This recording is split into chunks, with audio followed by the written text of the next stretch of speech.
Massachusetts. Now to the fast-moving story of the past 48 hours. Shirley Sherrod, the government employee who was fired, then vindicated and offered a brand new job with apologies from the White House. If you were watching today on NBC this morning, you heard her say she'd love to have a conversation with President Obama. Well, a few hours later, that happened. Our chief White House correspondent, Chuck Todd, in our Washington newsroom with the latest on this. Chuck, good evening. Good evening, Brian. Well, the president became the latest public official to personally apologize to Shirley Sherrod today in a 7-minute phone call this afternoon.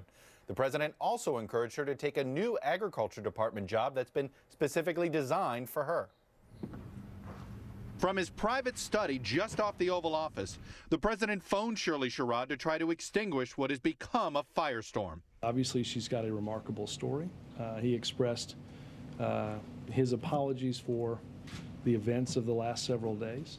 During her media blitz, the former Agriculture Department worker has been on TV in back-to-back interviews, and the president struggled to get a hold of her. The White House operator tried on at least 2 occasions last night and was both unable to reach her and unable to leave a voicemail.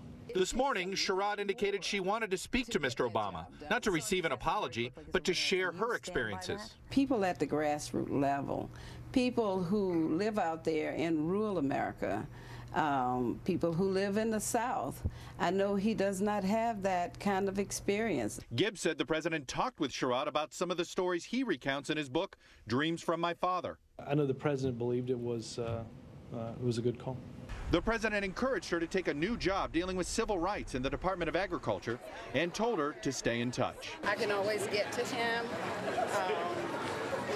share whatever I need to share, and it gets directly to him. In a week filled with mea culpas, there was one other of note. Gibbs repeated the apology embattled Agriculture Secretary Tom Vilsack made to the president.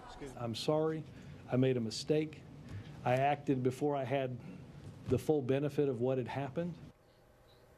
Clearly, this has been a distraction to the White House this week. They had hoped that it would have been about the president dealing with the fragile economy and signing into law, as he did late today, an extension of unemployment benefits for some 2.5 million Americans, Brian. All right, Chuck Todd in Washington tonight. Chuck.